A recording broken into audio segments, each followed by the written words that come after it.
de vidéo de l'Union royaliste provençale. Réalisation Jean-Robert Tron, au Sofitel, ce 15 avril 1982, dîner-débat, entretien avec Gustave Thibon et Alain de Benoît dans le cadre des activités extérieures de l'Action française et de la Restauration nationale. Qui ont l'un et l'autre une réputation qui m'en impose, et dont l'un que je rencontre ici pour la première fois fut, après Maurras, le maître de ma jeunesse et m'a pris, il y a cette année 40 ans de cela, quand ces diagnostics parurent à la librairie de médecine, ce que je crois encore qu'il faut penser sur toutes sortes de sujets, sur quoi ma religion n'était pas faite alors, parce que Maurras n'en avait rien dit. Voilà qui devrait me disqualifier tout à fait pour être un arbitre. Mon cas pas grave, puisque je dois avouer que j'ai commis, notamment à Marseille, quelques écrits où M. Alain Benoît et ses positions étaient assez méchamment traitées. Enfin, il me serait difficile de déguiser ici que je suis catholique et maurassien, et donc doublement dogmatique aux yeux de M. Benoît, monothéiste donc intolérant, et ennemi de la philosophie des Lumières, donc sans doute obscurantiste. Bien conscient de cette fâcheuse partialité qui suffirait à me disqualifier, je vais tâcher d'être quand même impartial. Nul ici ne songe à faire le procès des positions de M. Alain de Benoît. Mais comme ce sont les positions de M. Alain de Benoît qui sont nouvelles, encore qu'à certains égards elles soient très anciennes, comme c'est des positions de M. Alain de Benoît dont tout le monde parle à présent, ce sont naturellement les positions de M. Alain de Benoît qui vont être critiquées, ce qui n'est pas nécessairement pour lui un désavantage, puisque cela lui donnera l'occasion de les soutenir. Et comme Alain de Benoît attaque le christianisme, ce sera à Gustave Thibon à défendre la foi, le dogme, la philosophia pérenniste et sa propre pensée. Mais comme Alain de Benoît a écrit à peu près sur tout, le débat risque d'être infini, et de ne pouvoir tenir dans le temps malheureusement fini qu'il nous a laissé. Il risque aussi de s'égarer et d'être tout à fait désordonné. Comment imposer un ordre à ce débat? Je propose que nous nous tenions à l'ordre du jour. Cependant, toutes les questions se tiennent et je crois qu'il faudra avoir qu'il faudra que les deux orateurs aient une discussion peut-être un peu à bâton rompu. En tout cas, elle s'ordonnera tout de même autour des 4 points qui ont été, prévus. Et j'espère qu'il pourra être répondu aux nombreuses questions qui ont été posées d'autre part et que nous avons reçues. Les 4 points, ou plutôt 5 d'ailleurs, mais enfin, il y en a un qui est essentiel, puisque la dernière question, qu'est-ce que le paganisme, est au fond la clé de tout le reste, puisqu'il sera beaucoup question de paganisme ce soir, sans doute. Donc, les 4 ou 5 points, vous les avez déjà reçus, mais je vais lire les questions qui ont été posées d'autre part, qui d'ailleurs s'ordonne autour de ces 4 points comme il va apparaître. Ces questions, donc,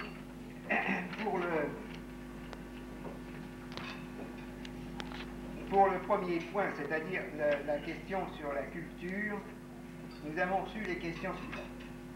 Comment définir et délimiter notre culture? Doit-on parler de culture européenne ou de culture occidentale? Existe-t-il un lien profond et solide entre les diverses cultures et traditions coexistant sur le sol européen? Deuxième question, un bouillonnement culturel intense traduit-il une époque d'imagination créatrice et de renouvellement, ou bien le déracinement et la décadence? Troisième question, quelle est l'influence des groupes de pression internationaux, francs-maçons, juifs, sur les principaux éléments constituant le fond de la culture française et européenne, ainsi que sur la politique en tant que source, moteur et produit de la culture. Enfin, quatrième question qui est importante, la culture américaine est-elle une culture originale ou une anticulture? Voici donc, ceci, ce sont des questions pour le premier point. Pour le deuxième point, c'est-à-dire à propos de l'ordre et de la tradition, nous avons, l'ordre est-il une valeur seulement pratique ou bien est-il une valeur esthétique? Deuxième question, intégrez-vous à votre vision de l'avenir de l'ordre et de celui de la culture française le pronostic de Wells qui disait vers 1930 que les révolutions futures ne se feront pas contre le nombre mais contre les capables? Et troisième question, va-t-on pas sûrement à l'encontre de l'esprit de tradition dans ce qu'il a de vivant et de fécond, en s'efforçant de ranimer des formes traditionnelles propagées et mortes, plutôt que de mettre en œuvre les conditions de renaissance d'une tradition nouvelle? Alors ensuite, il y a à propos de l'Antiquité grecque, enfin de la Grèce et de Rome,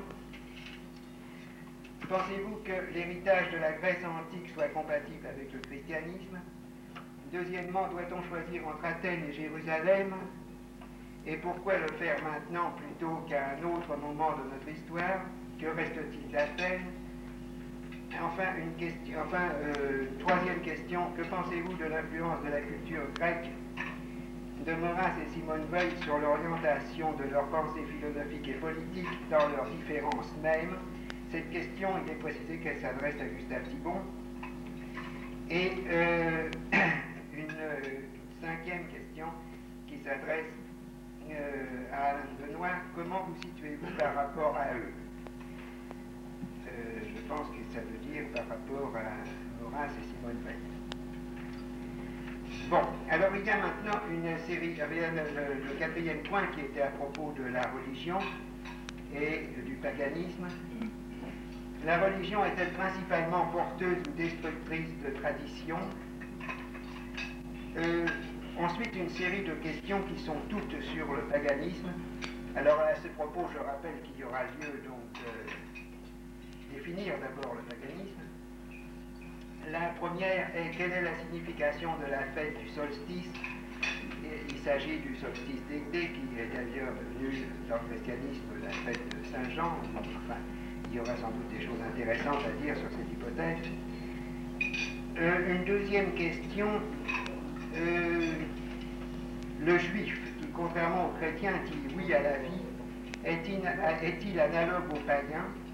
D'un autre côté, le chrétien incarnant Dieu se rapproche-t-il par là du paganisme dont s'éloigne le juif posant un Dieu totalement autre? Troisième question, comment expliquer le paradoxe de l'agnostique Maurras dont Gustave Thibon a souligné le paganisme vécu à fond durant sa jeunesse, défendant le catholicisme traditionnel et reconnaissant son poids dans la culture et la tradition française? Une quatrième question qui s'adresse à Alain Benoît, quel est le critique qui, selon vous, a le mieux compris votre dernier ouvrage, Comment peut-on être païen? J'ai mis cette question parmi les questions sur le paganisme, parce qu'il me semble que... Enfin, il y avait... non, pas enfin, parce qu'il y en a d'autres, mais il y a une question qui n'entrait pas dans ces quatre... sur ces points, qui est posée également à Gustave Thibon et à Alain Benoît, qui est quelle a été l'influence de Nietzsche sur votre pensée ou sur votre philosophie? Il y a aussi deux autres questions. Non, une autre, enfin il y en a encore, à vrai dire il en reste encore trois.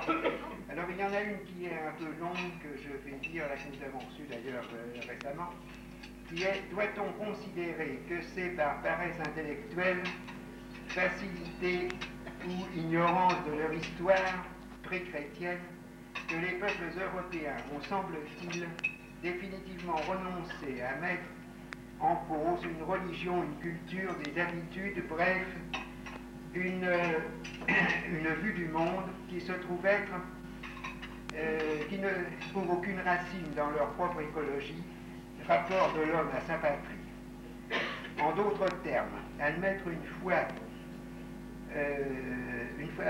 pour toutes le christianisme comme partie intégrante de l'histoire, de la politique, de la tradition française, est-ce n'est-ce pas une décision, voire une démission, voire une reddition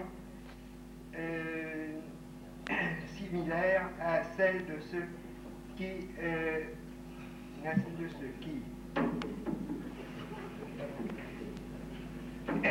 qui acceptent, non ça ne va pas mieux comme ça je crois, qui acceptent définitivement de se nourrir de hamburgers, de fast-food, simplement parce que l'hamburger est plus répandu et moins cher et plus facile qu'un plat traditionnel. Est-il osé, je dis est-il osé, de comparer l'universalisme du christianisme à l'uniformisme du hamburger. Bon, nous avons maintenant une autre question qui est adressée à Gustave Thibon, qui est comment expliquez-vous la construction des églises sur les temples païens, ainsi que la destruction de... je crois qu'il y a des dolmens et des menhirs, ainsi que la concordance des fêtes chrétiennes avec les fêtes païennes, là ça revient à la question du solstice, notamment la fête de Noël, jour du Christ, est-ce une vérité historique et spirituelle ou une assimilation culturelle et spirituelle obligatoire ayant pour conséquence le génocide de tous les païens refusant cette conversion? Bon, enfin une question plus brève qui est la dernière, qui s'adresse, semble-t-il, à la fois à Gustave Thibon et Alain Benoît, là où les causes du totalitarisme, dans quelle religion ou croyance et comment telle religion ou croyance peut engendrer le totalitarisme. À vrai dire, je crois que c'est un thème qui concerne plus spécialement Alain Benoît, mais enfin tout le monde peut en parler librement. Alors je crois qu'on pourrait commencer donc par la définition du paganisme, si vous voulez bien, ou bien, et ensuite par l'influence de Nietzsche. Parle le premier, ou monsieur Benoît? Je ne sais pas, je pensais qu'on allait parler un peu de culture et de tradition d'abord, mais enfin c'est tout à fait comme vous voulez. Définition. Alors avant de commencer ce débat, je voudrais d'abord remercier M. Chauvet de l'invitation qu'il m'a lancée, et vous remercier également d'être ici ce soir. Et par la même occasion peut-être m'expliquer sur les raisons de ma présence. Tout à l'heure, M. Chauvet disait qu'en organisant ce débat et en lançant cette invitation, il avait notamment voulu montrer qu'il n'était pas sectaire, et j'en prends acte bien volontiers, et je crois qu'à ce manque de sectarisme répond également le manque de sectarisme qui est le mien en ayant accepté cette invitation. Mais au-delà de cet échange un peu traditionnel de politesse, d'ouverture, je voudrais vous dire un peu dans quel esprit j'ai conçu ce débat et pourquoi j'ai trouvé appréciable de me confronter, et c'est d'ailleurs en ce qui me concerne la première fois, à un public essentiellement maurassien.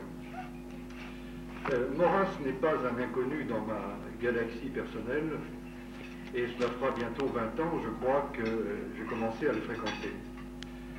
Une phrase célèbre dit que tout le monde a été et ou sera maurassien. Je ne l'ai pas été, je ne le suis pas, et je ne pense pas que ce soit en route.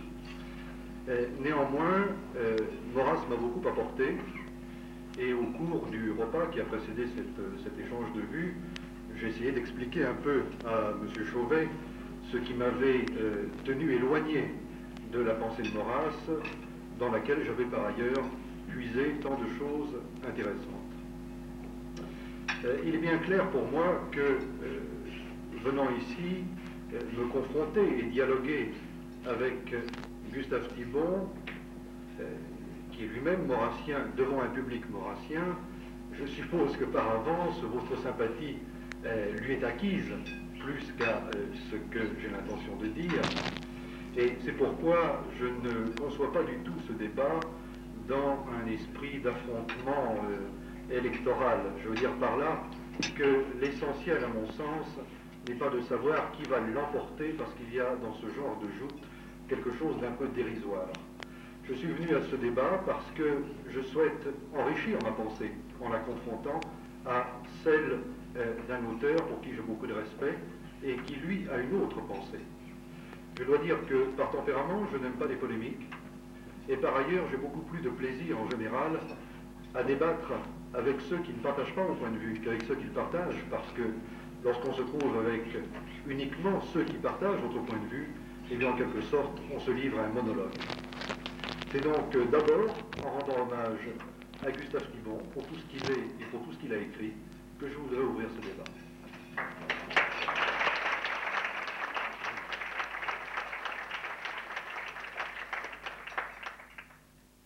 À savoir qu'il est bon d'éviter les affrontements, ces discussions qui ressemblent un peu à des combats de coq et qui en effet en dernière analyse sont dérisoires, ou en général, et j'ai vu souvent cela dans des congrès, dans des affrontements, l'homme qui a la langue bien pendue ou qui respire le plus longuement l'emporte, quels que soient ses arguments.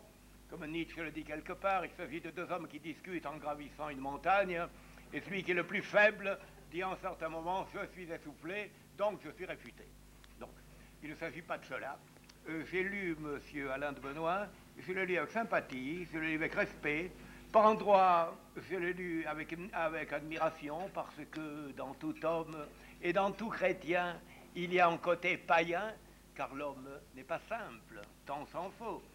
Nietzsche disait, puisque nous sommes très près de Nietzsche en ce moment, l'un et l'autre d'ailleurs, mais dans des optiques différentes, Nietzsche disait que quand un Allemand, je crois que c'est Goethe qui l'avait dit, quand un Allemand dit « je sens deux âmes en moi », c'est une meine Brust, n'est-ce pas, si je me souviens bien, mais il se trompe d'un joli nombre d'âmes. Mais en lisant M. de Benoist, tout de même, je n'en avais que deux à ce moment-là. Ce qui était un sentiment et ce qui était négation, si on peut dire. Nous ouvrons donc ce débat sous des auspices fraternels. Nous essaierons de nous enrichir les uns les autres, ce qui, je crois, est extrêmement important, car, comme on vous l'a dit, quand on ne discute avec les gens qui ont la même opinion que vous, on ne s'enrichit pas.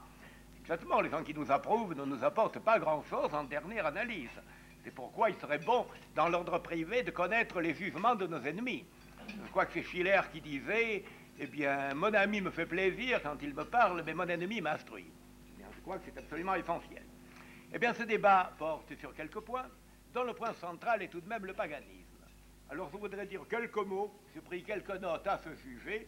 Qu'entend-on par paganisme, puisque M. Alain de Benoist représente ce qu'on peut appeler aujourd'hui le néopaganisme, quoique le mot néo ne veuille pas dire grand-chose, maintenant on l'emploie à tort et à travers, néo et anti, eh bien ce sont deux mots qui font fureur. Alors, je ne crois pas que ce soit tellement important.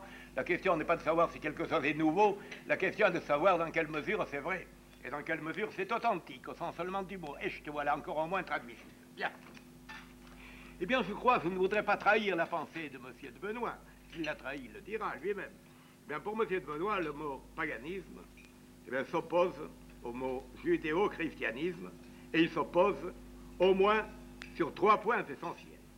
D'abord, par le refus d'un Dieu unique, d'un Dieu transcendant à l'univers et distinct de l'univers, qui imposerait sa loi aux créatures et donnerait un sens à l'histoire de l'humanité, laquelle histoire, ayant eu un commencement, aura aussi une fin. Ce qui implique le refus d'une fin dernière, ce que les Allemands appellent Hinterwelt, qu'on peut traduire, Nietzsche traduit méchamment par arrière-monde, ce qui est un mot un peu méchant, n'est-ce pas?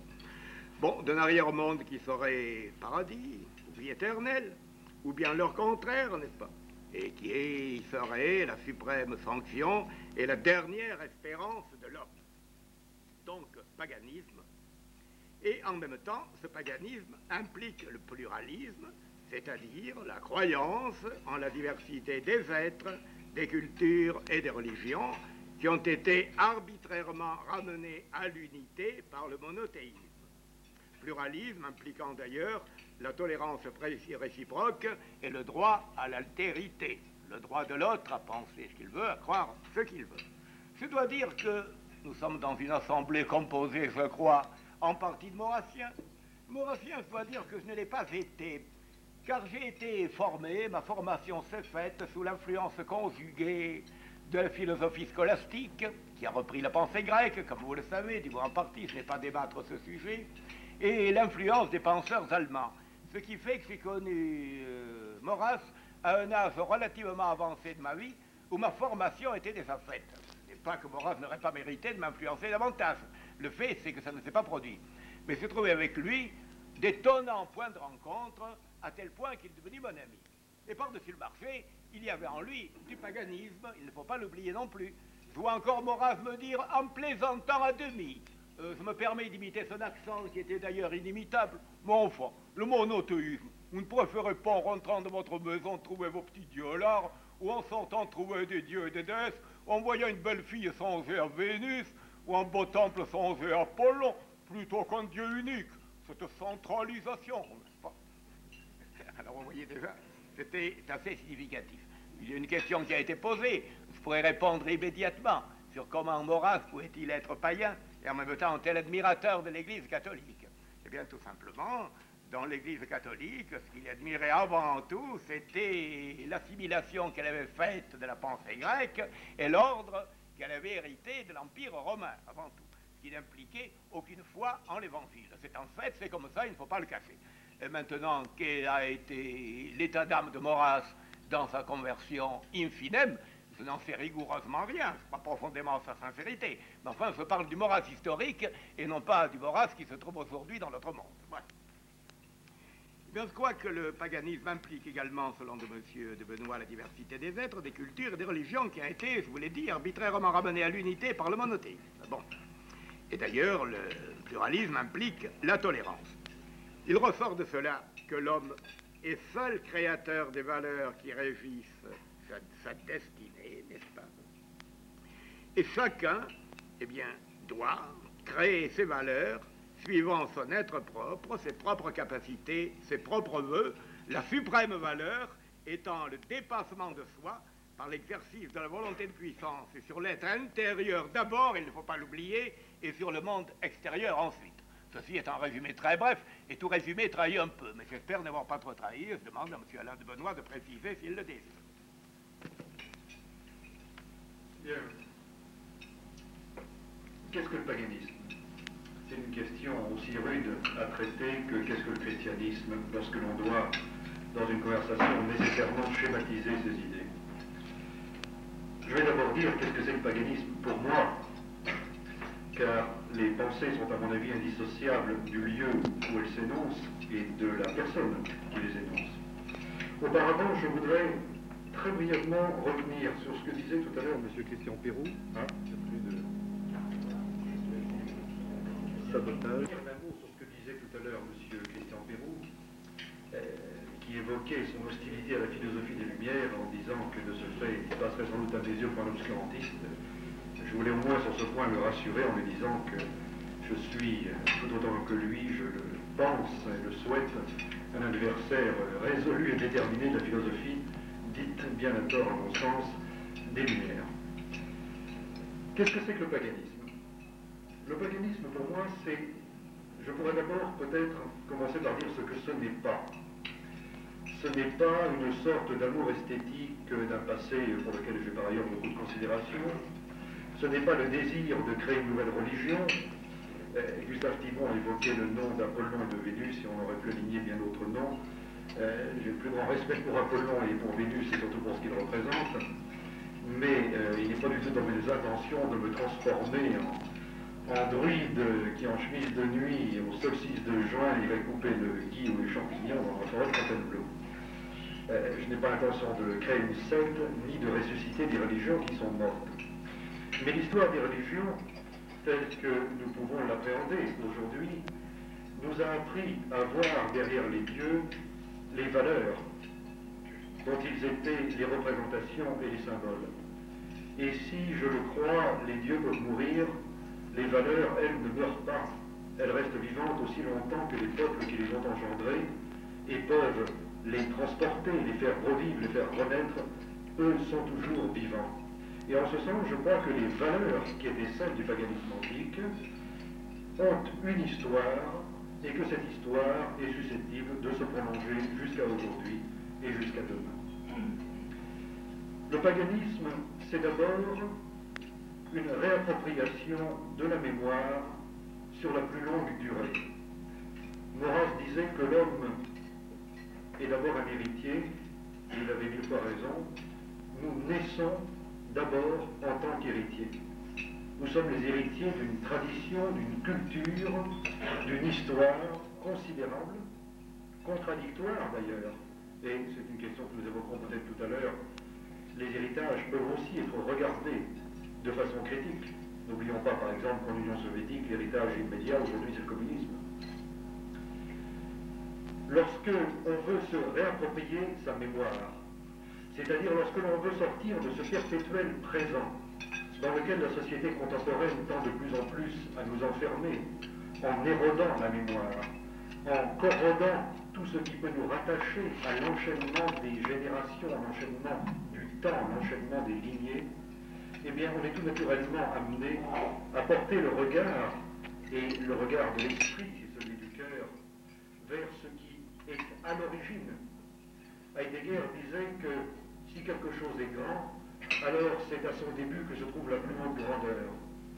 Eh bien, pour moi, tout simplement, héritier d'une culture française et européenne, mon regard ne voit pas de raison de s'arrêter à la date fatidique de moins 2000. Je tiens compte, nous y reviendrons là aussi, de cet héritage chrétien, mais la culture dont je me sens l'héritier a des racines plus anciennes. Elle existait déjà depuis des millénaires lorsque le christianisme est apparu dans l'espace mental européen.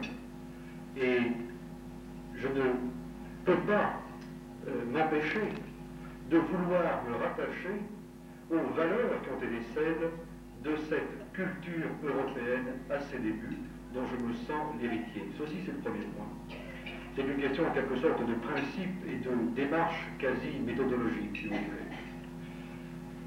Un autre aspect très important, c'est que dès l'instant où je me tourne vers ces cultures, vers ces religions qui nous ont précédés et qui ont été le point de départ de notre culture, je suis amené tout naturellement à élucider la question des valeurs, à voir quelles étaient les formes spirituelles, les formes religieuses, la forme d'appréhension du sacré, qui était celle de nos plus lointains ancêtres.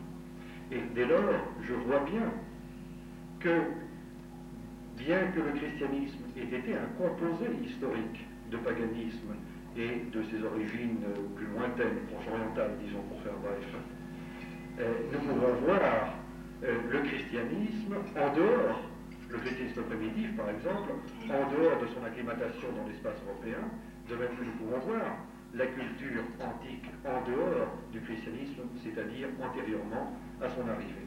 Et là, vous savez que bien des auteurs se sont penchés sur cette question, on voit indéniablement un certain conflit de valeurs. La façon dont l'Église a résolu ce conflit fera sans doute l'objet d'un autre échange. Je veux dire simplement pour l'instant qu'il y a des différences fondamentales entre les religions européennes d'origine, entre guillemets, c'est-à-dire de l'origine, et la religion chrétienne telle que nous pouvons la voir, l'appréhender, l'analyser au cours de son développement historique. Je ne prendrai là aussi, pour ne pas m'étendre trop longuement, que quelques-unes de ces oppositions.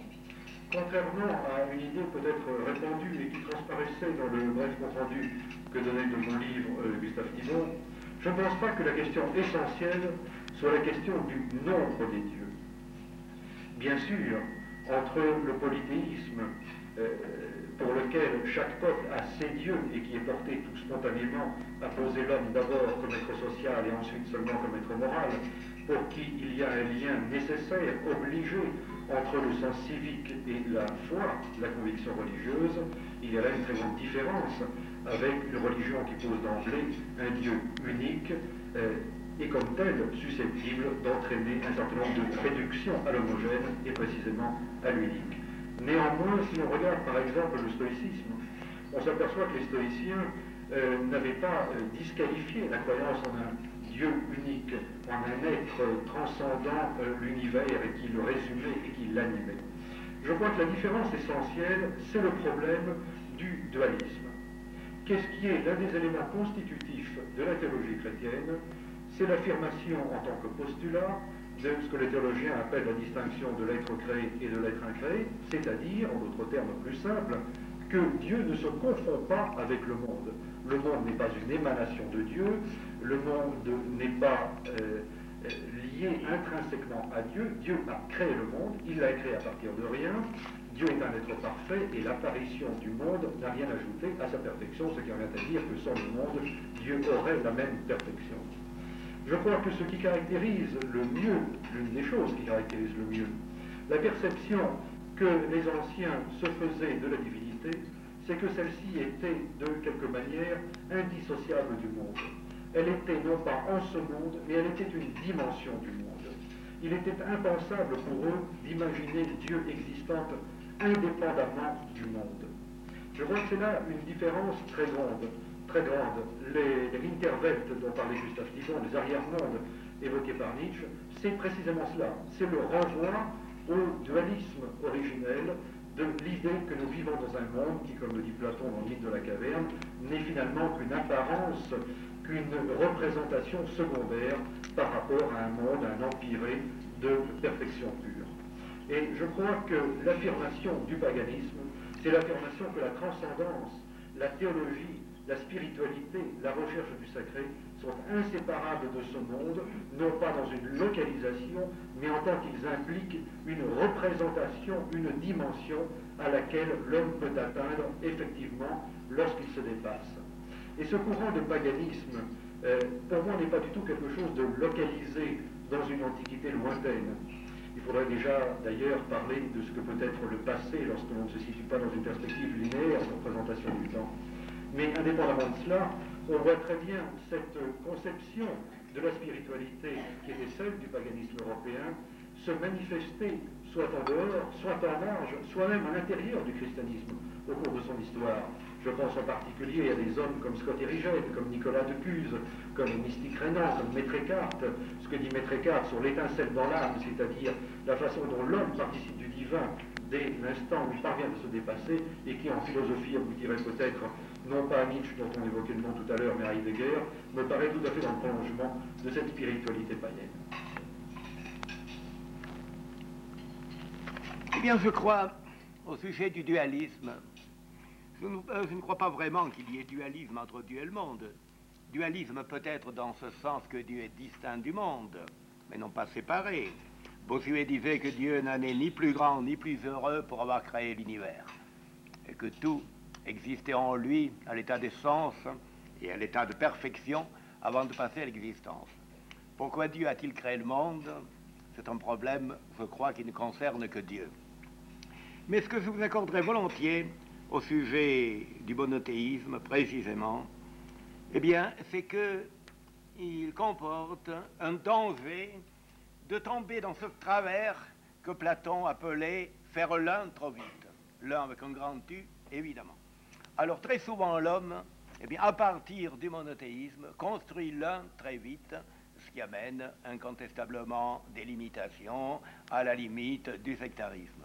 Mais je crois que si on conçoit Dieu comme un être parfait, ayant créé l'univers, eh bien tout peut être assumé en lui. On ne peut faire l'un qu'à son niveau, et que toute la variété de l'univers peut être sauvée, c'est-à-dire tout le côté positif du paganisme. Il s'agit de savoir où on situe Dieu. Bien entendu, Simone Weil, que nous avons cité, disait il faut veiller au niveau où l'on met l'infini. Si on le met au niveau où le fini convient seul, peu importe de quel nom on le nomme.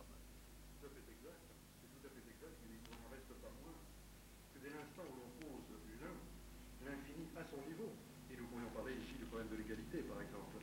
Égalité posée par le christianisme, introduite par le christianisme devant Dieu, et à l'origine devant Dieu seulement, c'est tout à fait clair.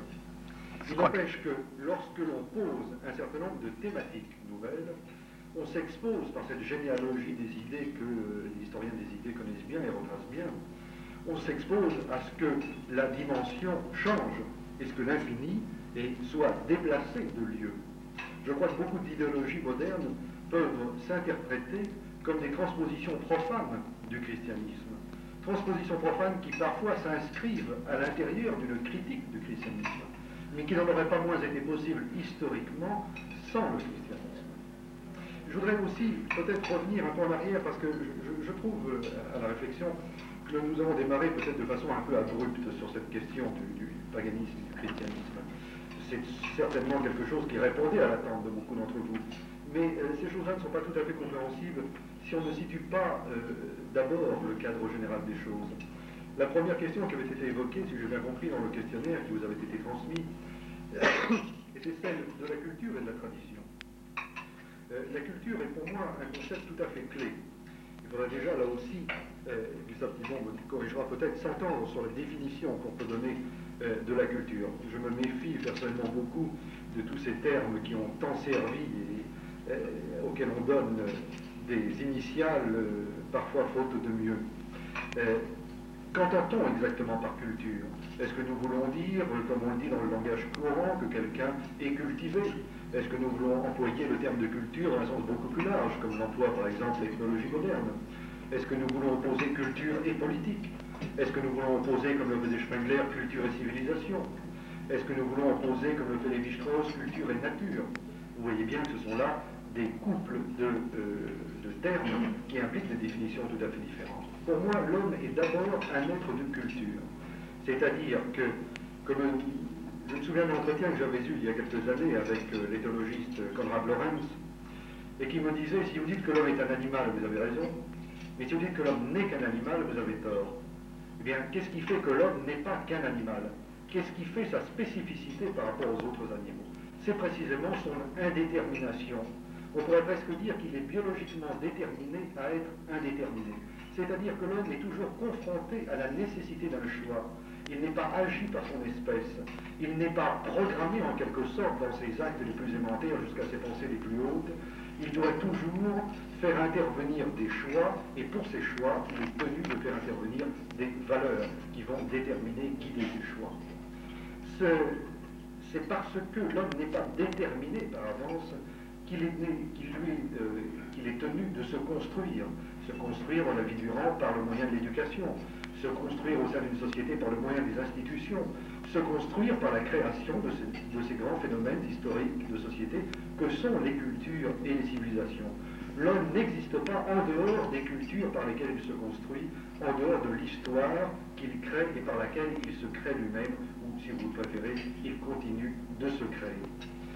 Si l'on se situe dans cette perspective, on s'aperçoit tout de suite que le terme de culture humaine n'existe qu'au pluriel. C'est-à-dire qu'il n'y a pas de paradigme culturel de l'humanité. Il n'y a pas de culture humaine. Il y a une espèce humaine, mais cela c'est une définition biologique, étroitement zoologique. Mais les cultures, elles, n'existent qu'au pluriel.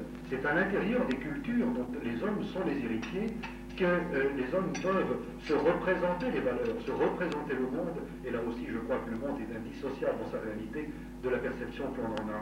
Eh bien le problème de la religion se greffe pour moi sur cette toile de fond que je suis amené bien sûr à exposer tout à fait à grands traits. C'est-à-dire que les peuples sécrètent leur vision du monde, ils sécrètent leur idéologie spontanée ou qui se bâtit historiquement. Ils sécrètent leur conception du sacré, ils sécrètent leur conception de la divinité. Et c'est la raison pour laquelle, pour moi, une religion authentique est d'abord une religion que nos peuples ont créée et non pas une religion importée venue du dehors de notre espace culturel, comme l'a été le christianisme. Je crois que sur le fond, sur la définition de la culture, nous sommes tout à fait d'accord. Maintenant, il reste ceci.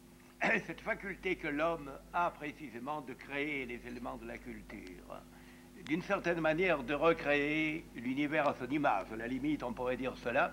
Alors se pose le problème de causalité, encore qu'on pourrait discuter sur l'idée de causalité, d'où lui vient-elle? D'où procède la différence spécifique de l'homme? Procède-t-elle de lui-même par évolution, ou bien est-ce, comme on le trouve dans le platonisme et dans le christianisme, la participation à un monde supérieur, donc à un monde éternel? Tout le problème est là. Car si nous restons dans la perspective, au fond, biologiste, quoique soit spirituelle, qui est celle de Nietzsche, au fond, et si on admet, comme Nietzsche l'a dit, que la pensée humaine, que les valeurs, eh bien, ne sont que la traduction, comment dirais-je, de besoins, et je crois que Nietzsche a dit cela, que la pensée sert les besoins de l'homme, au sens le plus haut du mot, elle a un rôle utilitaire. Alors qu'en est-il de ce qu'on peut appeler la vérité? Voilà. Si cette vérité n'est pas puisée dans un monde extérieur aux contingences, extérieur à la volonté de puissance, extérieur aux besoins humains. Nietzsche est très contradictoire là-dessus. après avoir affirmé que la pensée est uniquement au service des besoins vitaux, et qu'il n'y a de vérité que par rapport à la satisfaction de ces besoins et au développement de la volonté de puissance, n'est-ce pas? Ben, le même Nietzsche pousse ce cri qui est opposé à la vie: je veux la vérité à tout prix, la vie dut-elle en crever? Enfin, ça pose tout de même un problème. Alors de quoi s'agit-il? De la vérité ou de la vie? Y a-t-il participation et de transcendance qui est au-dessus de la vie, au-dessus des contingences, au-dessus des peuples eux-mêmes, et que chaque peuple colore, bien entendu, de son reflet spécifique? Je crois que le problème se pose ainsi, le problème d'une transcendance. Et qu'est-ce qui fait la différence spécifique de l'homme? Qu'est-ce qui fait qu'il est autre chose que d'animal? D'où vient son esprit? D'où vient son âme? C'est une faculté transcendante à l'ensemble du cosmos. Je le répète, Aristote dit que l'esprit est venu à l'homme du dehors, d'Urathène. Oui. L'esprit a quelque chose d'acosmique. Et dans nos affirmations ont en quelque sorte un caractère qui participe de l'éternité. Même quand nous affirmons que tout dépend du temps et du lieu, nous portons un jugement qui déjà ne dépend plus du temps ni du lieu, car il serait réfuté immédiatement dans un autre temps et dans un autre lieu. C'est le mot de Pascal. L'homme sait qu'il meurt, et l'avantage que l'univers a sur lui, l'univers n'en sait rien. Il y a donc dans l'homme, et je crois que c'est cela qui nous sépare, une espèce de rupture essentielle avec le cosmos, seulement par une partie de lui-même. Et cette partie qui admet l'immersion dans le cosmos de tout le reste de lui-même. Il y a quelque chose d'acosmique dans l'homme, qui le sépare complètement de l'animal, et qui ne peut pas être sécrété par le cosmos. Je crois que les stoïques l'ont entrevu, car Marc Aurèle dit quelque part, j'aimerais beaucoup discuter plus longuement avec vous sur les stoïques, que j'admire beaucoup. Il parle du mouvement circulaire des astres qui régit toute la nature, et dit le mouvement de la vertu est plus subtil, il est autre chose, n'est-ce pas? Il y a déjà une ouverture à cette transcendance. Enfin, on pourrait creuser cela à l'infini. Mais on peut le dire en termes, comment dirais-je, plus concrets. La pensée qui distingue l'homme, qui le sépare. Je me souviens très bien le bon sens paysan, je l'ai déjà dit peut-être ici à Marseille, mais ça mérite d'être redit pour ceux qui ne l'ont pas entendu. Nous avions chez nous un monsieur qu'on appelait l'outiaire en provençal, et dont le métier était d'abattre les cochons. Et un jour, et c'était en même temps le grand matérialiste, le grand anticlérical de l'endroit, et qui se servait de son métier pour faire sa propagande. Alors un jour, quand il avait abattu le cochon, il le coupait en deux, les organes étaient largement exposés, et il disait, voyez, il y a ceci, il y a cela, le foie, la rate et tout le reste, mais les curés ont beau nous dire, l'homme n'est pas plus que ça. Bon, à quoi une vieille paysanne a répondu, c'est vrai, l'homme n'est pas plus que ça. Mais enfin, d'où vient, eh bien, qu'on voit un homme qui abat un cochon et qui le dissèque, et puis qui dit que l'homme n'est pas plus qu'un cochon, alors qu'on n'a jamais vu un cochon affirmer qu'il est autant qu'un homme. Le problème est là, et c'est là où on voit tout de même la cassure qui me paraît absolument essentielle. Voilà. Alors, je pose le problème, et ce qui nous sépare, je crois, essentiellement, eh bien, évidemment, chaque peuple, chaque groupe, si vous voulez, n'est-ce pas, fabrique ses dieux, d'une certaine manière, colore l'absolu de sa couleur particulière, mais je crois qu'il y a une source unique, une source transcendante. Ce qui n'empêche pas que chaque couleur ait sa qualité, pour la bonne raison que les couleurs du prisme ont une grande importance, mais je mets la lumière unique qui produit ces couleurs au-dessus, et ce qui faisait dire à Goethe que les couleurs sont les souffrances de la lumière, ce qui est d'ailleurs un mot admirable. Eh bien, peut-être bien que ces fragmentations de l'un sont l'intuition de l'un, à travers les races, à travers les peuples, mais persistent à maintenir l'un, voilà. Mais un monisme transcendantal, je m'empresse de le dire, car les hommes sont toujours disposés à faire des monismes de qualité inférieure, ce qui amène à tous les totalitarismes que vous dénoncez justement. Alors je crois que c'est là-dessus que nous distinguons essentiellement, et bien sûr, le problème de la source profonde de la culture, la pensée supérieure au cosmos, et tout de même immergée dans le cosmos. Et Dieu lui-même n'étant pas immergé dans le cosmos, étant immanent au cosmos, mais au-dessus, il faut bien le dire, distingué. Il y a un vers de Victor Hugo que vous classez dont vous classez certains textes parmi les païens. On pourrait tirer tout autant de textes chrétiens. S'il m'était permis de vous faire, non pas un reproche, mais de faire une simple remarque, je vous dirais, notez que j'en aurais fait autant si j'avais fait un livre sur le christianisme, d'avoir peut-être un peu, non pas sollicité les tests, tant s'en faut, mais d'avoir choisi les tests qui rentraient dans votre optique et dans votre test. Car enfin, mettons le cas de Victor Hugo en particulier, il y a une très belle définition sur Dieu, l'être en qui tout se fond, mais de qui tout diffère. Eh bien, tout le problème est là, il y a à la fois l'immanence et il y a la différence. Et Hugo continue, ce qui montre très bien la spécificité des cultures, il continue, l'être en qui tout se fond, mais de qui tout diffère, a fait les régions pour qu'on s'y renfermât, et l'oiseau le plus libre a pour cause un climat. C'est très joli sur la fin. Bon. Donc voilà en gros ce que je voulais vous dire, ce point essentiel, la transcendance de Dieu, qui n'implique pas un dualisme, puisque tout se résume en Dieu, et toute vérité lui appartient, y compris toutes les vérités du paganisme qui sont nombreuses, je m'empresse de le dire. D'autant plus qu'on pourrait également faire un livre un peu semblable en montrant, eh bien, combien eh bien, l'histoire de l'humanité et l'histoire du paganisme, montrer tous les points de convergence qu'ils ont avec le christianisme qu'ils préparaient. Pour cette préparation au christianisme, je n'y crois pas trop, car je crois profondément que le Christ constitue un commencement absolu dans l'histoire. Quelque chose qui tout de même, il y a des continuités matérielles, comme on dirait en philosophie scolastique, mais je ne crois pas qu'il y ait continuité formelle. Si Dieu s'est fait homme, on peut le croire, on peut ne pas le croire, c'est un autre problème, c'est qu'il a apporté quelque chose de radicalement nouveau et d'absolument inédit. Mais je souligne ce point, cette divergence essentielle entre nous. Je ne suis pas absolument convaincu que ce soit une divergence tout à fait essentielle, car là aussi on se heurte à un problème de vocabulaire. La rupture essentielle de l'homme par rapport aux autres animaux, elle est claire dans mon esprit, tout à fait claire, et je crois l'avoir évoqué ici le premier, bien que l'antériorité n'est pas une bien grande importance.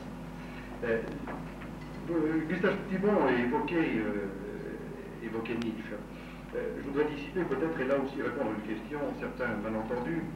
Je ne suis pas un disciple stricto sensu de Nietzsche. Nietzsche a joué, je crois que c'était une question posée, un rôle important dans ma formation intellectuelle.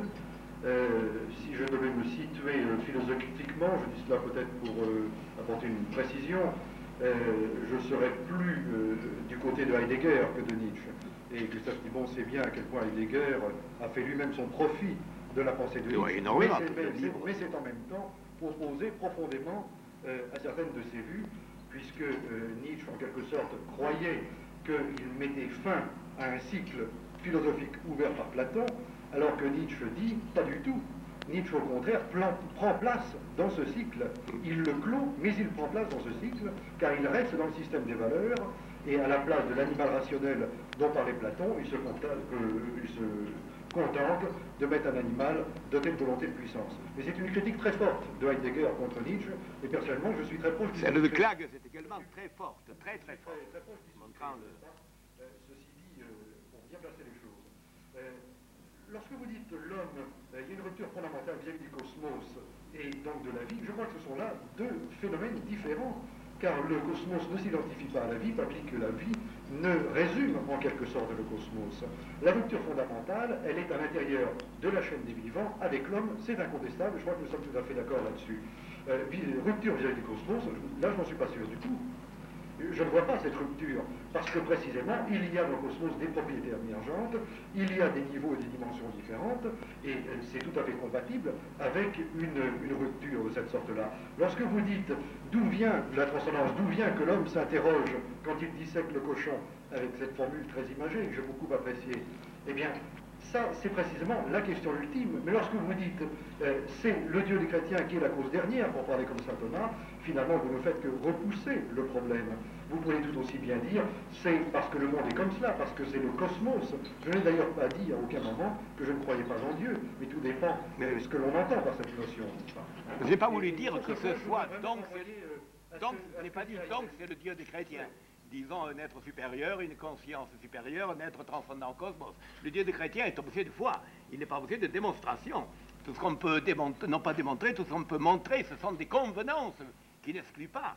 Mais non pas, on ne peut pas dire donc le Dieu des chrétiens, car c'est un objet de foi, ne l'oublions pas, et d'objet de foi abrupte. Et vous croyez que c'est très amusant. Enfin, vous comprenez, quand il s'agit d'un croyant ou de non-croyant ou de paracroyant, Bossuet disait, ces doutes que vous avez, eh bien, croyez-vous que nous ne les avons pas eus non plus? Et parce que vous y avez succombé, alors que nous y avons résisté, vous croyez que nous les avons eu moins que vous. Mais on les a aussi, n'est-ce pas? Il ne faut pas... Et ce n'est pas une petite affaire, eh bien, de croire tout de même, cher monsieur, que un certain événement qui s'est passé en Galilée sous le règne du 3e César, n'est-ce pas? Cette petite histoire dont on connaît bien le dénouement, n'est-ce pas?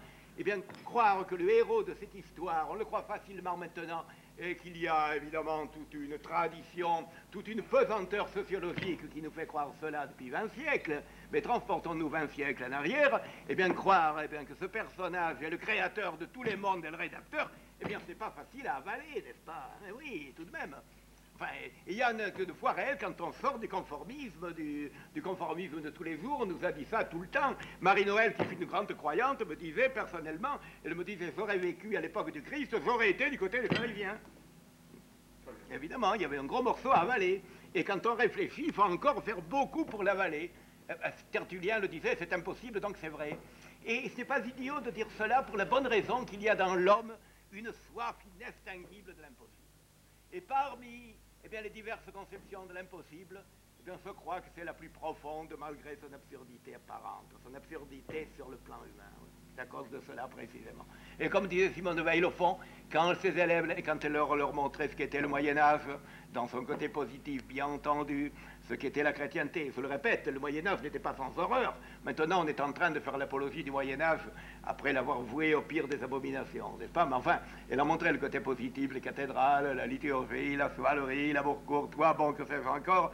Alors, quand ses élèves lui demandaient, enfin, est-ce que la religion qui a inspiré tout ça, est-ce qu'elle est vraie? Elle répondait, ce n'est pas à moi de vous le dire, mais c'est tellement beau que ça doit être vrai en grande partie. Eh bien, je crois qu'il faut choisir pour le plus beau. Enfin, et non pas tellement par intérêt personnel, non pas parce que dans le christianisme, le bâton est le plus dur et la carotte la plus juteuse, selon l'expression que vous avez citée dans votre ouvrage, mais tout simplement parce que c'est le plus beau. Alors ça, c'est une expression qui me plaît beaucoup, bien sûr, c'est le plus beau. Je me souviens d'un passage de Maurras où Maurras dit qu'il s'est rallié au catholicisme, non pas en raison de sa bonté, mais en raison de sa beauté. Et je dois dire que, sans chercher du moindre à faire de récupération, ça me paraît vraiment un cri du cœur parfaitement païen. Car dès l'instant où on se situe dans ce monde, c'est la beauté, précisément, qui prime. Et l'une des choses horribles pour moi du christianisme, c'est d'avoir apporté la possibilité de la dissociation du beau et du bien, qui était l'idéal des anciens. Pour moi, ce qui est beau ne peut jamais être mal. Et pourtant, en théologie, on vous dira que le diable, pour séduire ses disciples éventuels, fait appel à ce qu'il y a de plus beau. Ce diable qui porte le nom imagé de Lucifer, c'est-à-dire celui qui... Avant la fuite.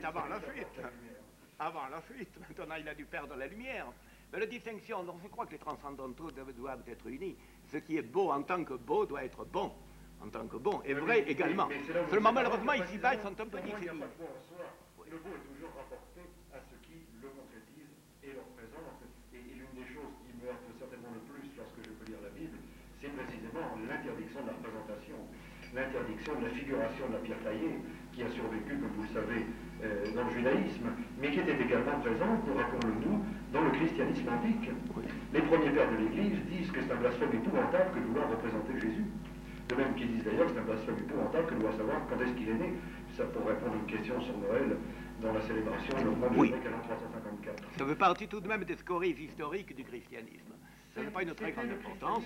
À ses débuts. Oui, mais pensez bien. Vous savez bien que dans la tradition du christianisme oriental, où il y a un art chrétien, les icônes byzantines, etc., cet art a été beaucoup moins libéré que dans la tradition occidentale, car il était impensable pour des Européens pour qui Dieu se représentait. Dieu n'était conceivable, était inconcevable en tant qu'invisible, en tant que pur esprit. Il n'était concevable que par la médiation symbolique de la représentation imagée.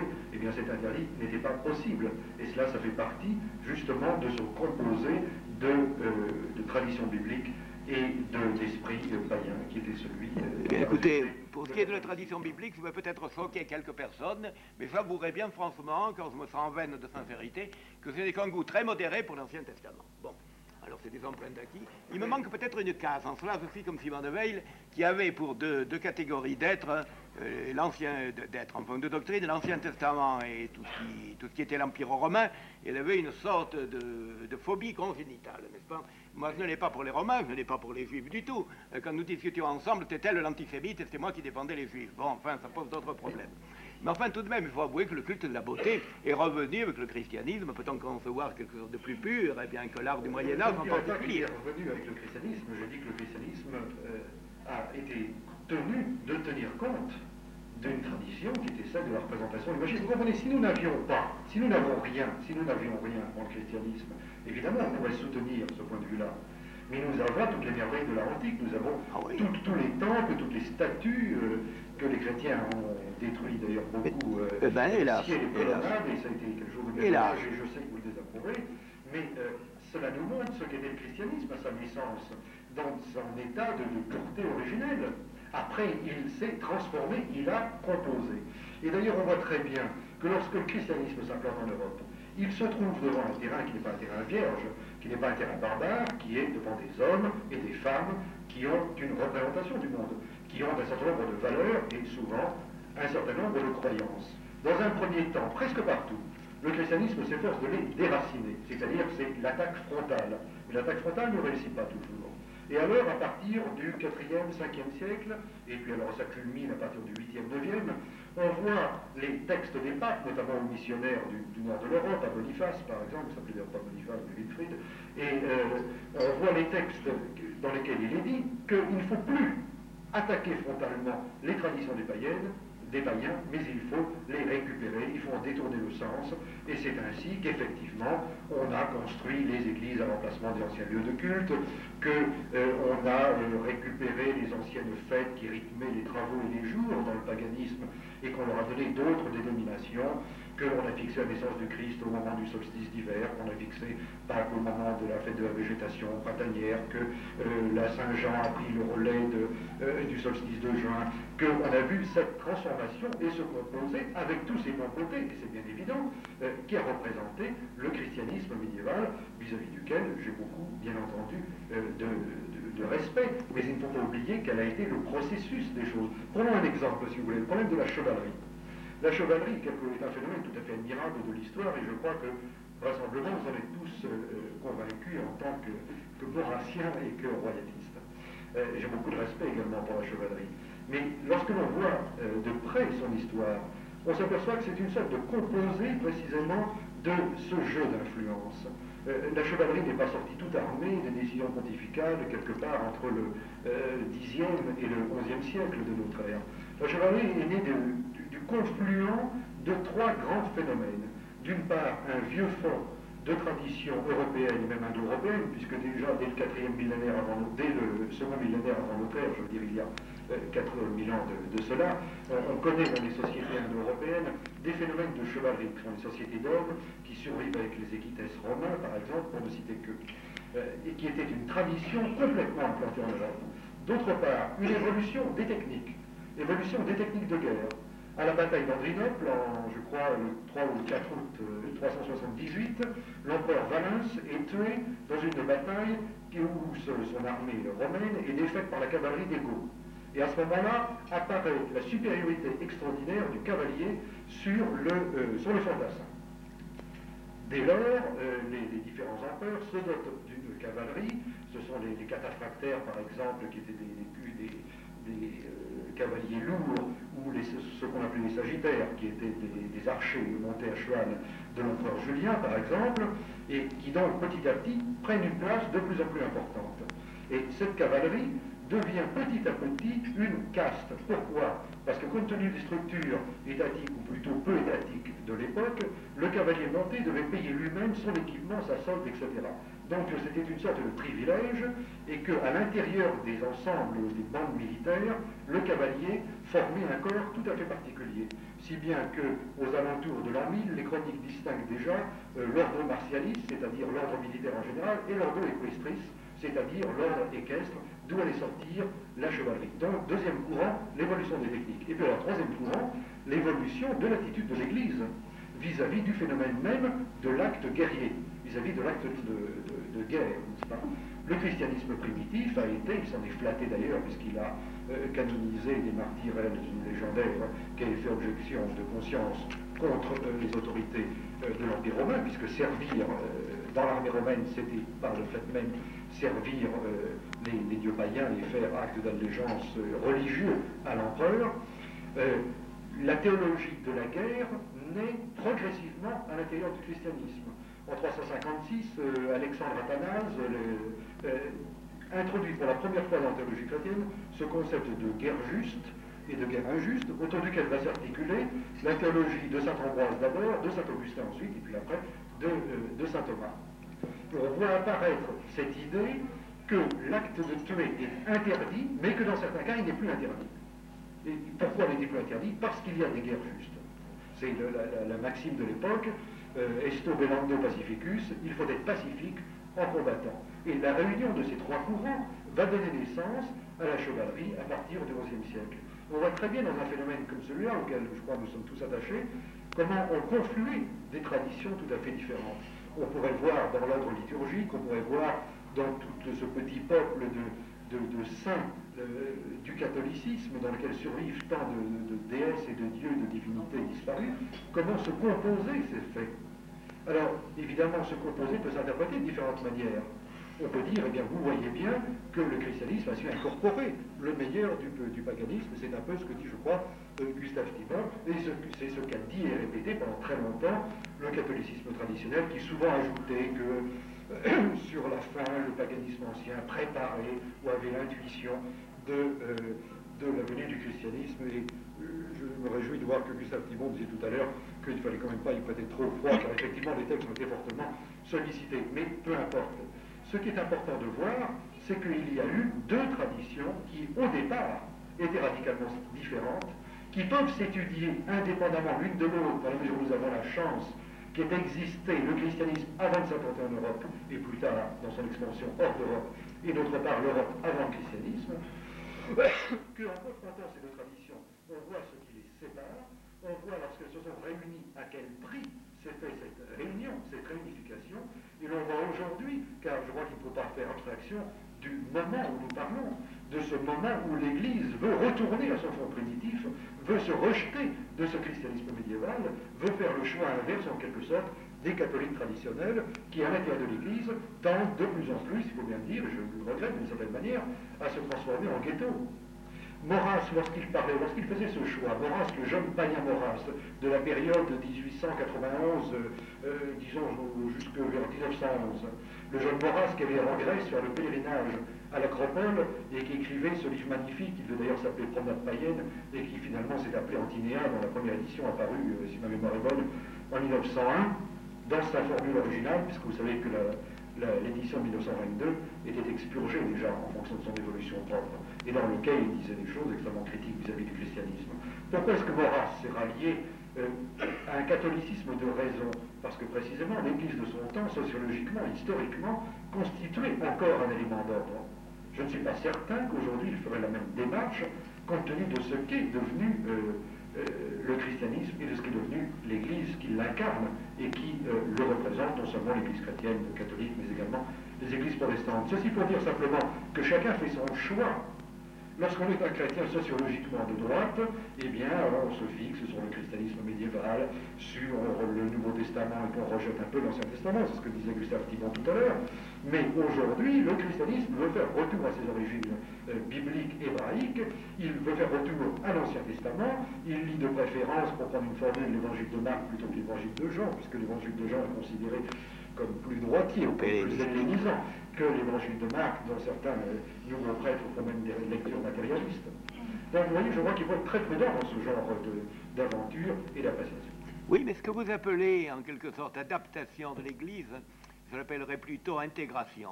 Il est bien certain que les premiers chrétiens qui appartenaient, vous l'avez montré, c'était très vrai, qui dans l'immense majorité étaient des gens incultes, des gens du peuple, si on peut dire. Enfin, le christianisme a pénétré les élites très lentement, à partir du IIe siècle, du IIIe siècle. Ils sont allés, si on peut dire, au plus près, le message du Christ est arrivé, c'est le message de la vie éternelle. Ils l'ont vécu intérieurement, comme ils ont pu, et évidemment, les formes de la culture leur ont échappé. Le plus pressé, c'est la destruction de ce qu'il y avait avant. Pour une loi élémentaire, je vous interromps juste une seconde là-dessus, qu'on ne peut implanter quelque chose que lorsque l'ordre ancien a disparu. Donc il fallait effectivement incendier les temples, démolir les statues, mutiler toutes ces œuvres d'art qui nous laissaient l'Antiquité, et vous savez à quel point le massacre a été énorme. Oui, je le sais bien, mais la question n'est pas là. Et puis alors peut-être si on mettait la question dans son vrai jour, je l'ai dit tout à l'heure, il y a eu certainement des retombées humaines du christianisme qui ont été très lourdes. On pourrait en dire du paganisme également, n'est-ce pas? Pour le moment, nous en montrons le côté positif, mais enfin, il y avait également le côté négatif qui était tout de même extrêmement sérieux. Mais il y a quelque chose à laquelle on croit ou on ne croit pas, et qui pourrait évidemment, c'est absolument impossible de le faire croire à celui qui ne le croit pas, et surtout de le faire ressentir à celui qui ne le sent pas. ce qu'est la révélation du Christ, c'est tout de même la révélation d'un monde qui est hors des catégories humaines, ce que saint Paul appelle l'homme nouveau. Je ne donne pas comme le monde donne, mon royaume n'est pas de ce monde, et pas dans le sens de l'intervalle nietzschéen, à aucun degré, un monde supérieur où les contradictions s'abolissent, ou si elles ne s'abolissent pas, elles seront au moins dépassées par l'âme. Seulement cet état, qui est l'état surnaturel, n'est-ce pas? Bon, il est impossible à traduire en mots, on a trouvé des mots, le mot surnaturel, le mot grâce, tout ça, qu'est-ce que ça signifie? C'est la participation à une vie qui n'est déjà plus la vie de la terre et qui en dépasse, je vous le dis, les antagonismes, les limites, ainsi de suite, et qui donne une espèce de bonté, d'indulgence universelle, de miséricorde qui n'a rien à voir avec la sensiblerie qui a été dénoncée par Nietzsche et qui est, je crois, l'essentiel du christianisme. Le reste, le côté culturel, le côté anticulturel, quelquefois, ça fait partie de retombées humaines, on en trouve partout, n'est-ce pas? Maintenant, vous comprenez, si nous prenons également le paganisme, et le paganisme, vous le prenez dans ce qu'il a de plus pur, mais si nous en voyons, certaines retombées, ça a existé, vous êtes jeune et je vous en félicite, il n'y a pas de quoi d'ailleurs, c'est un privilège purement chronologique. Mais enfin, quand on a vu, par exemple, comme j'ai vu... Et comment? Et voilà. L'embêtant, c'est que la promotion est en rebours dans ce domaine-là. Voilà. C'est pourquoi, quand on idéalise la jeunesse, c'est embêtant, ce merveilleux privilège, c'est quand on enlève un morceau, n'est-ce pas? Bon. Puis enfin, on peut rester longtemps jeune quand on le reste tard. Verspet jung, lang jung.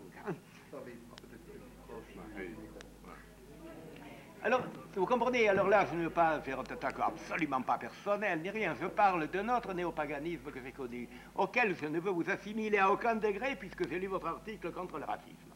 Mais enfin, dans l'Allemagne des années 30-40 que j'ai connu, il y avait un sursaut païen, il y avait un sursaut, un appel au retour vers l'homme indo-européen. Et j'avais beaucoup d'amis à ce moment-là, n'est-ce pas? Et des amis très chers en Allemagne. Et ça fait mal, je vous prie de le croire. Alors là, je vous parle sérieusement. Et je les ai vus les uns après les autres, ces apôtres de la vie, ces apôtres du cosmos, et de grandes âmes, des esprits européens par-dessus le marché, qui ont été englobés dans l'hitlérisme, d'une façon, vraiment, ça brisait le cœur à ce moment-là. Et c'était les valeurs païennes, là, comme retombées, les fortes, celles-là aussi. Alors il faut faire attention. Votre Heidegger, que vous citez très bien, n'est-ce pas? J'ai entendu Heidegger dire le Führer représente toute la réalité allemande, passé, présente et future. Bon. Oui, mais alors il faut rappeler quelque chose. Je crois que vous avez tout à fait raison de soulever ce problème. Alors là, c'est un problème très important. Il n'y a pas du tout de raison de l'escamoter, n'est-ce pas? D'abord, une petite parenthèse à propos des retombées humaines. Bien entendu, il n'y a pas, et je serai le dernier à dire, il n'y a pas bien d'un côté et mal de l'autre. Je dirais que c'est plus un mot chrétien qu'un mot païen de dire cela. Pour moi, il n'y a jamais le bien absolu d'un côté et le mal absolu de l'autre. Ça serait donc tout à fait contradictoire par rapport à mon système de représenter le christianisme comme le mal absolu et le paganisme comme le bien absolu. Je dirais même que, pour poursuivre sur cette logique, que ce serait me situer à l'intérieur d'une logique typiquement chrétienne. Car le diable absolu, ça n'existe pas dans le paganisme. Et c'est justement là où les retombées humaines ne sont pas les mêmes. Bien entendu, dans toutes les sociétés, il y a des aspects sombres. Dans toute époque, il y a des massacres, il y a des abominations, et nous sommes bien d'accord là-dessus. Mais il y a quelque chose quand même que le christianisme a apporté et que le paganisme ignorait. Et c'était l'intolérance au niveau des consciences individuelles, c'était l'intolérance religieuse. Jamais, pour un peuple païen, ça n'était choquant que un autre peuple adore d'autres dieux. C'était normal, il était dans la logique, il ne faisait jamais que faire ce que faisait lui-même. Et c'est si vrai qu'à Athènes, il existait même, ce qui est quelque chose je trouve d'ailleurs admirable, il existait même un autel au Dieu inconnu. Donc tout dans ce domaine était prévu. L'idée d'inquisition, l'idée de croisade intérieure, l'idée de persécution de ce qui se passe dans le secret des consciences et qui est à la racine des totalitarismes modernes, cela, le paganisme ne l'avait pas inventé malgré ses nombreuses ressources. Alors, oui. Si on parle maintenant, je vous repasse tout de suite la parole, si on parle maintenant de l'Allemagne, non, je suis très bavard et il faut m'interrompre. Si je parle maintenant de l'Allemagne hitlérienne, je crois qu'il faut distinguer plusieurs choses. La première, c'est qu'il est incontestable que, non pas d'ailleurs particulièrement dans l'Allemagne hitlérienne, mais dans l'Allemagne depuis le début du siècle, et même dans une certaine mesure depuis la fin du siècle dernier, il y avait, et ça participait du mouvement général de nationalisme qui saisissait à cette époque-là toute l'Europe, et dont la France n'était pas exempte, il y avait un désir de réappropriation des origines, d'exaltation des vieux germains, etc., etc. Mais ce n'est pas du tout pour moi cela le paganisme. Le paganisme, c'est d'abord une spiritualité, un certain modèle social institutionnel qui n'a rigoureusement rien à voir avec le national-socialisme. Et je dirais même qu'en dépit de la rhétorique qui pouvait être agitée ici ou là, d'une part, les représentants des courants auxquels on pourrait donner peut-être avec une avalanche de guillemets le terme de païens ont été lourdement persécutés sous le national-socialisme et non pas du tout mis en valeur, et que d'autre part, dans sa structure sociétaire et institutionnelle, le national-socialisme, pour moi, est le type même de l'installation du monothéisme, de la transposition du monothéisme. Lorsque l'on disait ein Volk, ein Reich, ein Führer, n'est-ce pas, c'était bien un peuple, une nation, un chef. Et qu'est-ce que c'est ce un, sinon du mono, sinon de l'unique, sinon la réduction à l'un? Qu'est-ce que c'est sinon la transposition au niveau de la société d'une église, c'était le parti, avec un chef sur terre, ce n'est pas le pape, c'était le Führer, c'est exactement le modèle du monothéisme. Alors, du point de vue chrétien, ça peut être éventuellement une transposition tout à fait blasphématoire, mais il n'empêche que structurellement, c'est le même modèle. Et que si l'on prend au contraire le polythéisme dans le sens de la pluralité, de la diversité, et par là même la reconnaissance des inégalités naturelles, etc., eh bien, nécessairement, la reconnaissance des inégalités implique la reconnaissance des diversités, et la reconnaissance des diversités implique d'abord la reconnaissance du droit d'être différent, avec sans doute des limitations pathologiques, mais essentiellement dans le secret des consciences, d'être différent, d'avoir le droit de vivre sa différence. Alors ça, je crois que c'est une chose importante. Et à propos de Heidegger, vous savez bien que Heidegger a adhéré au parti nazi en 1933, qu'il en a démissionné 5 mois plus tard, bruyamment, pour avoir refusé d'appliquer les mesures antisémites à l'université de Fribourg, dont il avait été nommé doyen, et qu'à partir de 1935, les cours de Heidegger se déroulent sur surveillance de la Gestapo, qu'il est démis de ses fonctions, que ses étudiants reçoivent l'interdiction d'assister à ses cours, que son nom est interdit qu'on n'avait pas le droit de citer son nom, ni dans la presse, ni à la radio, qu'une campagne idéologique sans précédent menée contre sa philosophie est lancée par les idéologues nationaux-socialistes qui étaient Alfred Bäumler et Ernst Krick, que lorsque, vers 1943, il a fallu faire l'Alger en masse parce que l'Allemagne perdait un nombre considérable d'hommes, Heidegger a été officiellement décrété l'universitaire le moins indispensable à l'Allemagne de l'époque, et qu'on l'a envoyé faire des travaux de terrassement sur les bords du Rhin. Alors c'est une chose qu'il faut quand même rappeler, si l'on veut passer à sa juste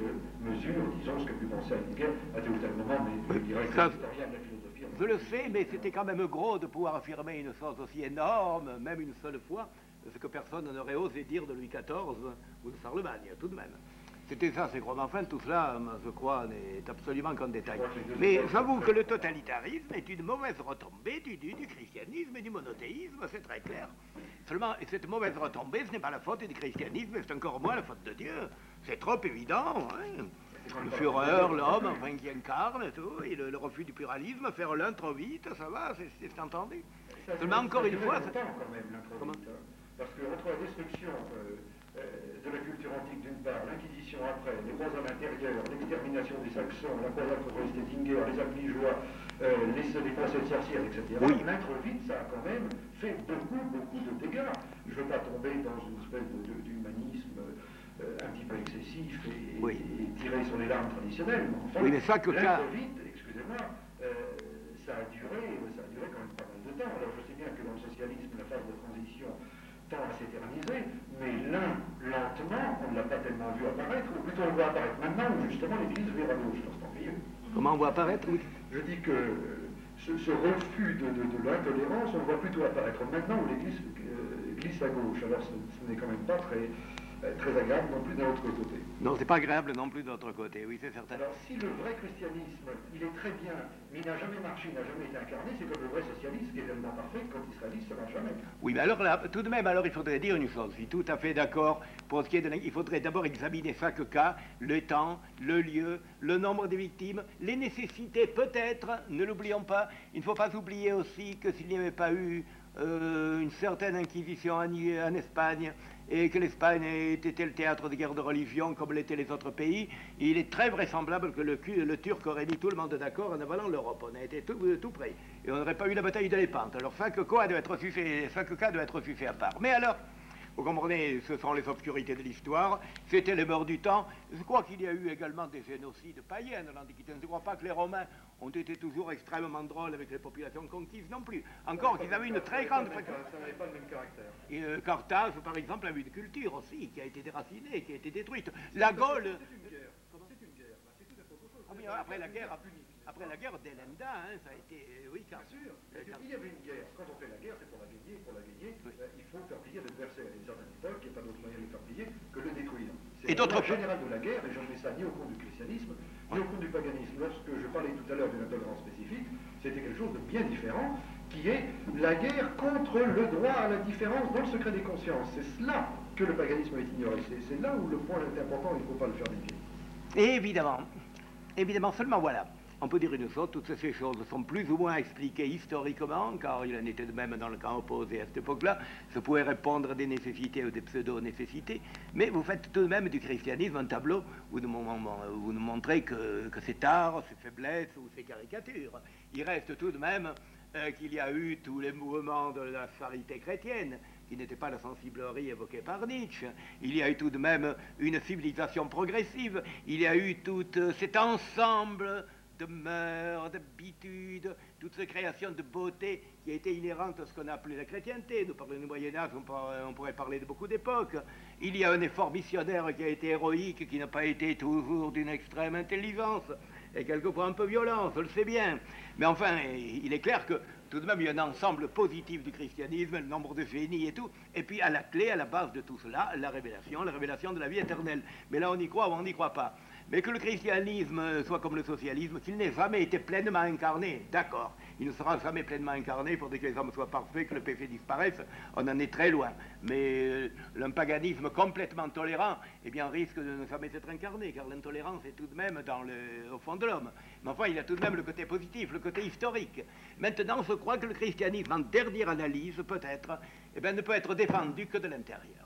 C'est pourquoi les arguments de l'apologétique, eh bien, si forts soient-ils, me paraissent toujours extrêmement faibles, car on opposera une chose à une autre, l'un dira l'Inquisition, l'autre dira les œuvres de charité, on n'en sortira finalement plus. Y a-t-il quelque chose de plus profond même que l'apport à la civilisation? Y a-t-il une espèce de vie intérieure qui est donnée aux chrétiens et qui n'est pas donnée aux autres hommes? Pas, voilà. Vous avez tout à fait raison. Oui, tout le problème est là, c'est un problème d'intériorité, même d'expérience personnelle. Il y a des gens de sang chrétiens qui n'ont jamais fait l'expérience de la profondeur du christianisme et étaient battus tous les hauts, les profondeurs de Dieu. Alors là, c'est un autre problème, évidemment. Alors toute discussion, et bien sur cette dimension, peut être, comment dirais-je, devient oisive et dérisoire pour la bonne raison que les deux personnes qui discutent n'ont pas la même expérience. Et en plus que nous sommes, alors, quand il s'agit du domaine de la subjectivité dont vous avez beaucoup parlé, justement dans votre livre, eh bien, on n'est jamais certain de l'authenticité de la subjectivité de l'autre, de sa Echtheit, n'est-ce pas, de son caractère authentique.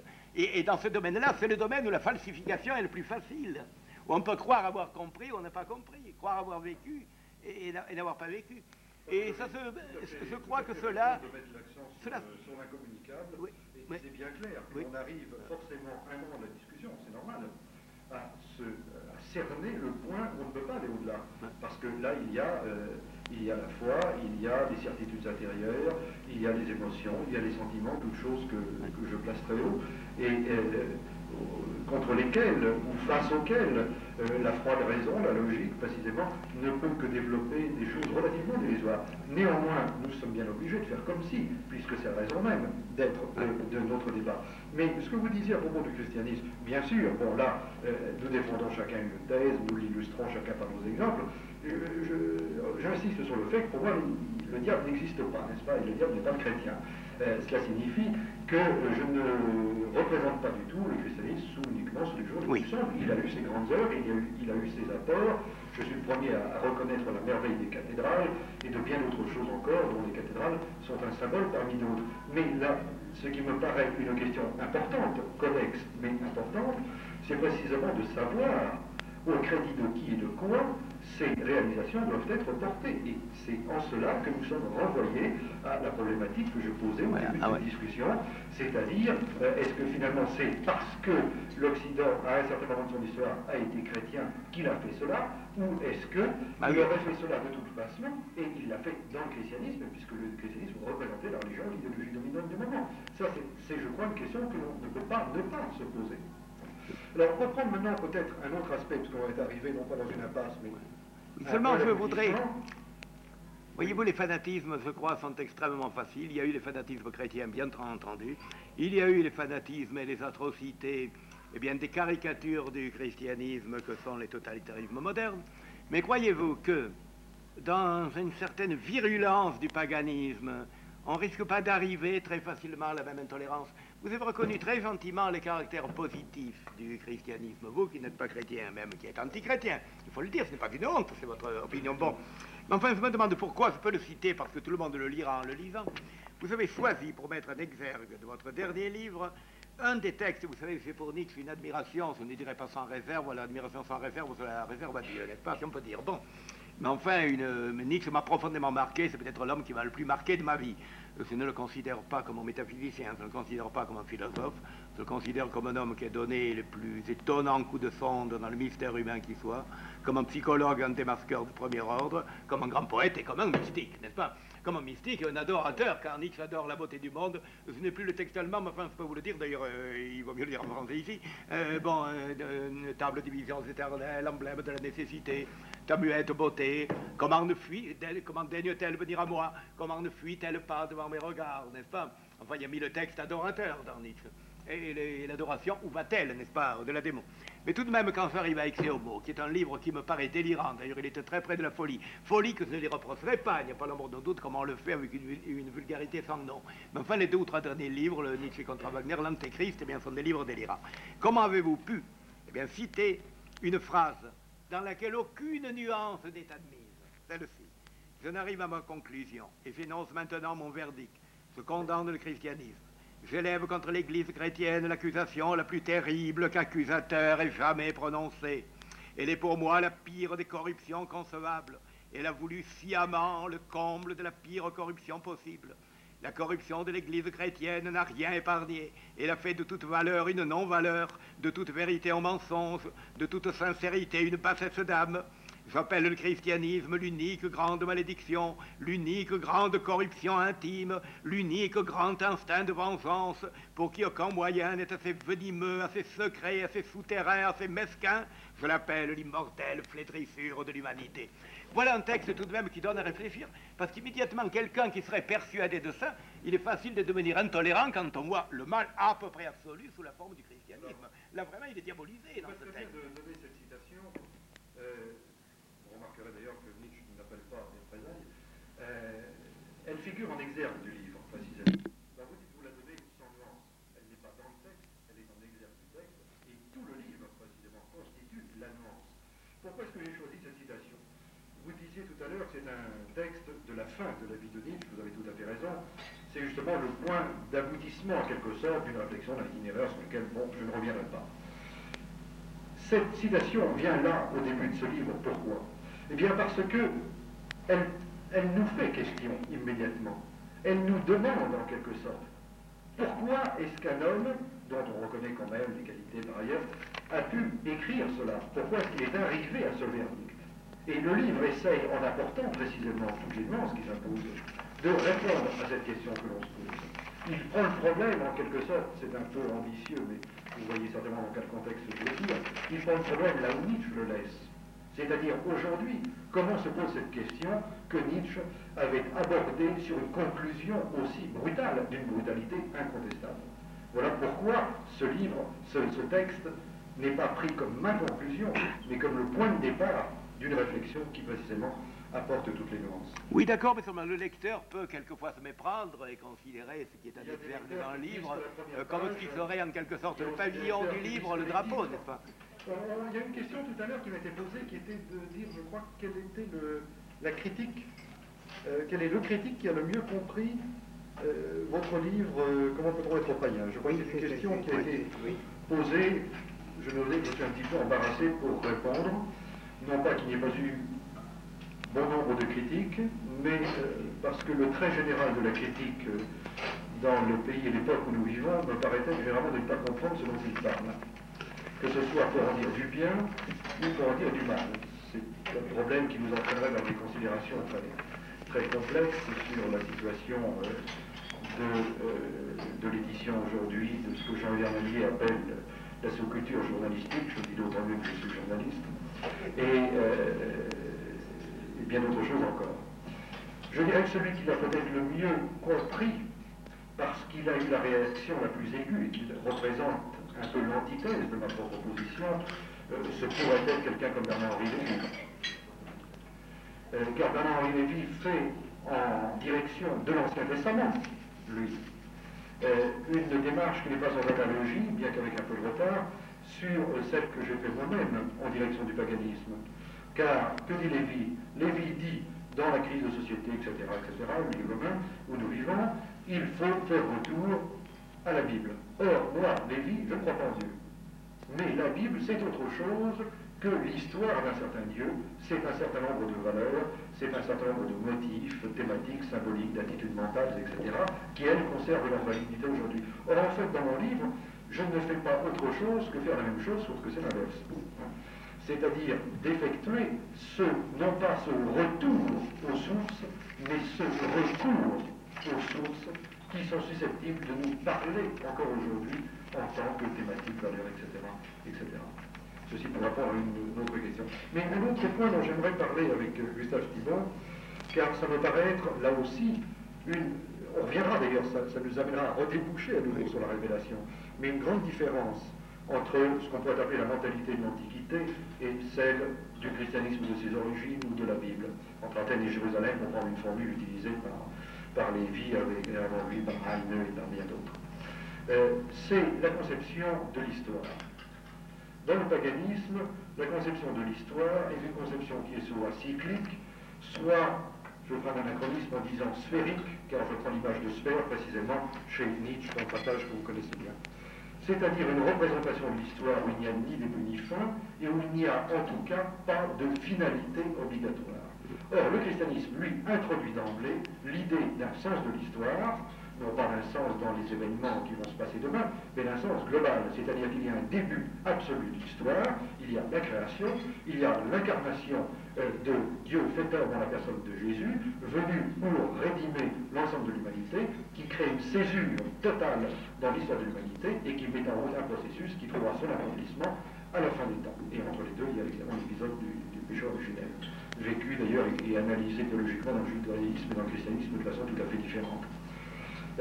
Cette idée d'un sens global de l'histoire, c'est-à-dire que l'histoire a un sens, et un sens dans les deux acceptions du terme, un sens, une direction, l'histoire va globalement dans un certain sens qui est le jugement dernier, le règne de Dieu en gloire, et il est impensable et exclu, si l'on partage les prémices de la foi, que l'histoire ne s'achève pas de cette façon-là, et un sens au sens de signification, c'est-à-dire que l'histoire globalement n'est pas privée de sens, elle a un sens global. Ce sens n'est pas celui que lui donnent les hommes par leur volonté de leur projet entremêlés et entrant en dialectique les uns avec les autres, c'est celui qui résulte du projet que Dieu